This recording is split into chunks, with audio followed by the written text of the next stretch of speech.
Sekarang kita akan berbincang berkenaan dengan kepentingan ulumul hadis. Rakan-rakan yang mengikuti program ini mungkin bertanya, mengapa kita perlu belajar ulumul hadis?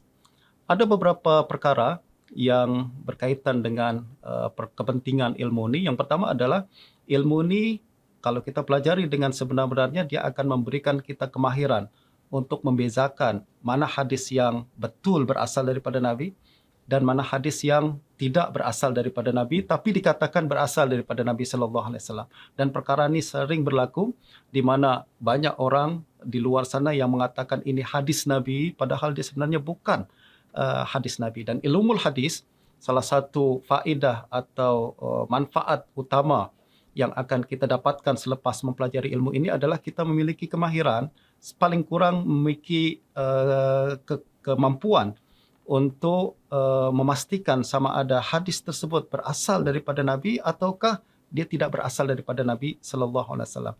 Mengapa perkara ini perlu dan penting untuk kita ketahui? Sebab tidak semua hadis berasal daripada Nabi sallallahu alaihi wasallam.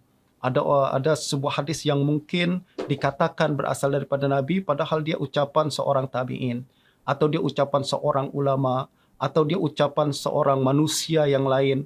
Nah, perbezaan antara ucapan Nabi dengan ucapan yang lain adalah ucapan Nabi wajib kita ambil sebagai rujukan dalam hukum hakam, akidah, adab dan semua perkara yang berkaitan dengan perkara agama. Akan tetapi ucapan manusia yang lain, dia bukan satu perkara yang wajib kita ambil dan dia bukan satu rujukan yang mesti kita rujuk apabila kita berbincang berkenaan dengan urusan agama kita. Nah, ulumul hadis akan memberikan kita pendedahan berkenaan dengan mana hadis yang betul berasal daripada Nabi dan mana hadis yang bukan berasal daripada Nabi sallallahu alaihi wasallam. Dan yang kedua, ulumul hadis juga akan memberikan kita kemahiran untuk meletakkan satu hadis ini masuk dalam kategori tertentu. Ada satu hadis yang dikatakan hadis mauquf, dikatakan sebagai hadis marfu, dikatakan sebagai hadis maqtu dan lain sebagainya. Ini menunjukkan bahawa ilmu hadis adalah sebuah ilmu yang sangat detail dan teliti, yang mana kalau kita pelajari dengan sebenar-benarnya dia akan memberikan kita ketelitian dalam meriwayatkan atau menyampaikan hadis Nabi sallallahu alaihi wasallam dan menyelamatkan kita daripada kesilapan dalam periwayatan hadis tersebut.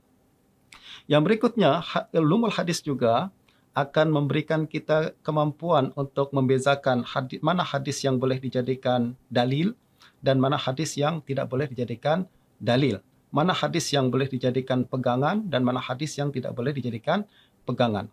Yang berikutnya, ulumul hadis juga akan memberikan kita kemahiran untuk menggunakan hadis sebagai pentafsir ayat Al-Quran.